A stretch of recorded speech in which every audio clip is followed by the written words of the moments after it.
So this little guy has been burnt with an electric cable.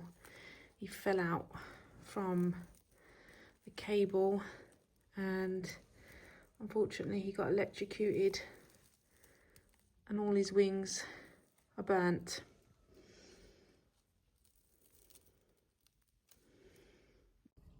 Hello. So last night I was watching him all night on the camera. I kept waking up and checking the camera just to make sure that he's still alive. And this morning I played some dove sounds and he got really excited and he started to eat and drink. So I'm so pleased. He looks terrible, but hopefully these new wings will start to come through in a couple of months' time.